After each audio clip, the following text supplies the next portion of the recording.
Hi everyone, Jana is here, and today I have Paul with me again from Fiduciary Wealth Management. Hi Paul. Hi Anna. How are you? Very well, and you? Yes, thank you so much, and thank you for having me today here and answering all these questions we have. Today, guys, we will talk about again some questions. It's the following video to the previous one about residency in Gibraltar for the UK citizens. Okay, so we got few questions and we want to clarify them a little bit, so that's why we decided to do this another video again. I will start. This is one of actually quite common questions that I have here, and so one of my viewers is asking about the pensions, okay, the pension scheme. So, to confirm my understanding, under self-sufficiency rules for transferring NHS rights to the GHA, okay, a pensioner or pension is defined as being in receipt of a UK state pension. It is not being in receipt of a private pension, which can be taken from the age of 55. Correct. So the question is that if you have a private pension, you cannot move to Gibraltar. No, because exactly, the rules are very clear, Right. and sometimes we have to understand the reasons for that. So, if you transfer your UK medical rights and you're of pensionable age, that is a qualifying condition that only applies for British nationals, no other nationality. Now, if you're not in receipt of a state pension and you're not in a position to transfer your UK medical rights, then and you're age 55 but not more than 66, I think in the UK now, and you've got a UK private pension or pensions that you transfer to a QROPS, which is a qualifying recognised overseas pension scheme, you cannot do that. And you wonder, why is that? I'm transferring and I'm paying tax on my pension here. Well, it's very simple. If you transfer your UK pensions to Gibraltar and you draw a pension income, but you're not in receipt of state pensions, just of the private pension, you only pay tax on a QROPS of 2.5. Right. So I'll give you an example. This couple, British couple, they move, age 55, they've got private pensions. They transfer those private pensions to a Gibraltar QROPS scheme, and they draw 30,000 a year, and they pay 2.5% tax on £30,000 a year. That works at £750 a year. And think about this: they make use of the medical services, the roads, all the services, and all they contribute to the local economy is £750. Clearly, that is not enough to sustain, your demands of the public services. You're using the public services, but you're hardly making any contribution. Right. And if it's a large economy and a large country, they can more readily accept people coming in. But when it's a macro economy of 35,000 people, and you've got many applicants wanting to come in, and most of them not paying tax or paying minimal tax, it's not a sustainable model. Right. And that is the underlying issue. It's not sustainable. Okay. All right. Thank you so much for clarifying this. I hope it's more clear now. Maybe not the answer that you're expecting, but that is the reason and the rules and the reasoning behind the rules. Yeah. All right. Okay. Thank you. So. Basically, if you want to find out again the options how you can move to Gibraltar, you can watch our previous video where we had quite good answer to that question. And again, if you have any other questions, you can find the links in the description of this video to Paul's company, and you can always send email and ask anything you are interested to find out. So the next question, again, we were talking about the job, right? Yeah. So because one of the options, you can move to Gibraltar if you will find a job here. And again, so the question is, if you move to Gibraltar before you find the job, so if you just decided just go to Gibraltar and try your luck to find here, but I have people who are concerned that they can find any job here, any reasonable or whatever, any type of job. So what is the period of time that you have? So, and apply for also your residency. Is it you must apply for residency within 183 days of arriving? Or well, I mean, you have to, if you didn't find a job, you have to go back to UK. It's a good question, but you know, the way I would look at it, I wouldn't go to a third country without a job. Right. If they come into Gib, then and they feel that they have a reasonable probability of finding a job, they can take that risk. But you know, they will have to apply for residency fairly quickly. Right. Because if you come into the local market with, you know, and you haven't got residency, that could be an issue. I don't know the detail and the intricacies of going to the Employment and Training Board and saying, look, we're employed, but they're not residents.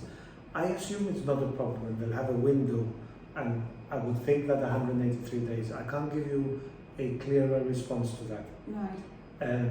But you know, a British national can work here without Yes. a problem. Mm. They can come here, they can find employment, and then they can settle here. And they can either live here, or they can live across the border. Entirely up to them. So it's not stopping them. But you know, but after a while, you will have left the UK, and you have to establish tax residency somewhere. Mm. What you can't do, come here and then be indefinitely here. Yeah. That you can do, and then make use of the services. You have to do this in as quickly Right. time as possible. But- And the logic would be, you know, to try and find employment before, Yes. or have interviews lined up. That for me sounds more logical. So still, you have to look for job before you go. You can go, Right. but you have to become resident within a short period of time. Right. But still, 183 days or? I don't know exactly, but No. it could be 183 Right. days. Because if there's the higher watermark and the lower. The higher watermark is after 180, you need 183 days to be ordinarily resident, Yes. or 100 days every year for 3 consecutive years. Yes. So I would imagine that probably 183 days is the window. Right. I can't be more precise than that. I can find out for another video. Right. So the basically, like you see, I have quite people complaining, saying that how is that I have a UK passport, right? I'm a UK citizen, Yeah. and Gibraltar is British overseas Yeah. territory. So it's kind of basically they're saying, okay, let's not talk about the pension scheme, right? For just actually when you become pensioner, not private but state pension, then how is that I want to go and live in Gibraltar as a UK citizen and I can't? So basically the rules are quite, Well, you can. well, except if you need to look for employment. Well, you can. Yes. The question is whether the listener likes the rules or not. Because, you know, there's a lot of rules people don't like in this country and in any other country. Yeah. It's not that they can't come. They can come, but they have to be a qualified person and meet certain qualifying conditions. Right. And the applicant or the person thinking of coming over might not like those rules. But it's not that they cannot come. Right. They can come so long as they fulfill the requirements. That is not unreasonable, Jan, as far as I can see, because one thing is if you go to the United States with 300 million, Germany with 90 million or whatever, United Kingdom with 75 million, Right. big countries with big populations. Yeah. But a micro state, country state, you know, like Monaco, Gibraltar, Liechtenstein and places like that, what you cannot have is unfettered immigration without meeting any conditions, because it cannot sustain it. The economy cannot sustain people coming over, and most of them, if you look at what they're asking for, can we do this? And basically they're not paying tax. How can you make use of the facilities and not make a contribution to the economy? No economy can sustain that, let alone a small little economy. You know, how big is the island? 3 or the isthmus, the peninsula, what is it? 3 point something square miles. You know, 35,000 people. How can just people land? Right. And it's not a sustainable model. Actually, if you look at the facts, Gibraltar needs people to come over because the economy grows and there's not enough Yes, people. yes. So no one is being stopped. Right. But you have to fill certain criteria. Mhm. But you cannot come here and pay no tax or barely any tax, but make use of all the facilities Right. Okay. and pay a minimal contribution. Right. So basically, then my understanding Yes. so is that like how did I understand if you just say correctly or not? Yeah. If you obviously UK citizen and you can come to Gibraltar and just walk without visa or anything, compared to if you go to Europe, you need to have a visa before you go and walk there, right? So Correct. that's why Correct. that's Th- more that- beneficial for UK Correct. citizens, for example, can come and Correct. walk seasonally, Correct. and you can't do that in Spain easily. Correct.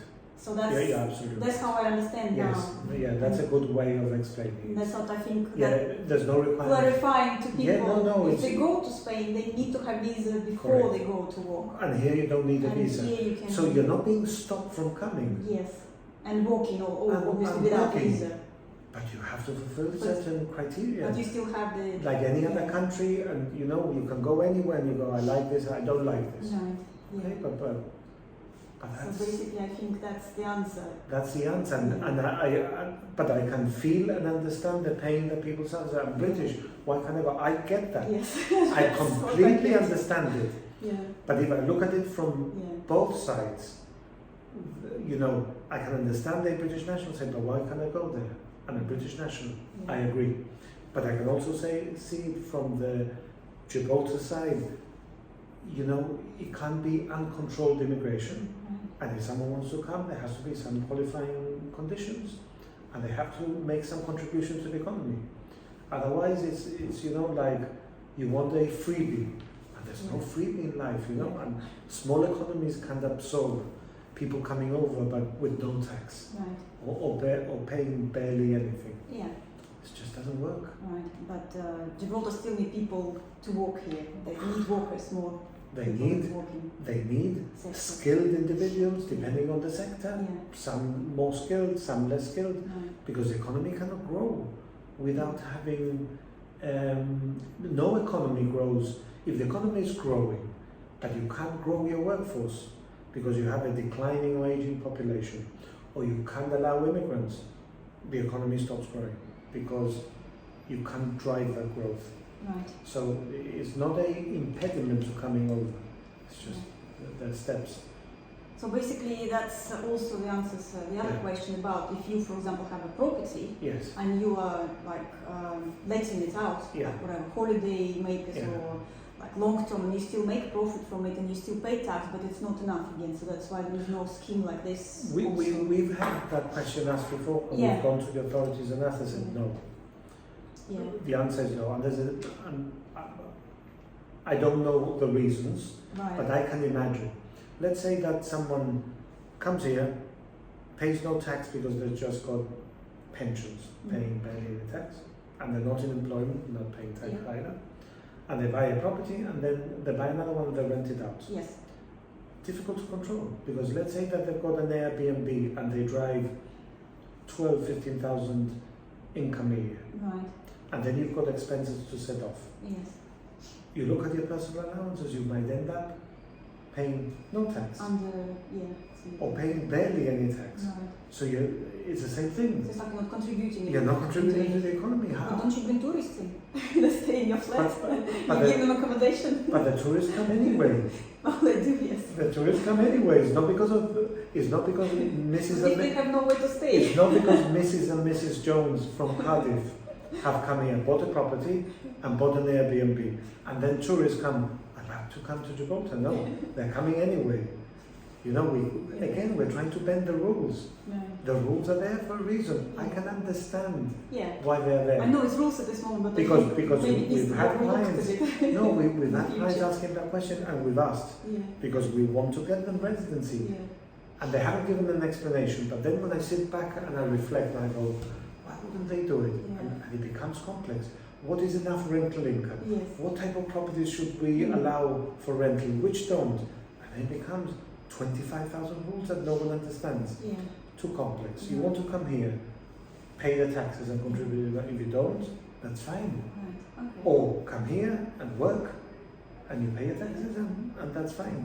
Yeah. I know it's, again, not what people want to hear, but for some people it sounds very logical. It doesn't sound I mean, logical. there are some could be done, but exactly. at least for now, that's the rules Yeah. are rules. Like they But say. you know what I would say, Anna, in every single case, is if you're in doubt and you want an opinion, reach out to Yana. Yana will then make an email introduction, and I'm happy to get on the phone and have a chat to see whether there's any avenues that we can explore. Yes, of course you can get more information. So we can do that, they come to you, you make an email introduction, and then I'm always happy to chat with people, whether it's a Zoom video or a telephone conversation or WhatsApp video. It makes no difference to me. I'm happy to talk to individuals. Yes, thank you very much. Thank you. Well, obviously, we still have the Brexit, right? And then afterwards the rules might change. So, but at this moment it is what it is. Yes. Okay, so I think we kind of covered it. I think there will be no more questions to cover right now. And well, that's it. Thank you very much again, Paul, for your time and answering these questions. And of course, guys, thank you for watching. Don't forget to, of course, like, subscribe, and find all the links in the description of this video. And we will see you next time. Bye, everyone.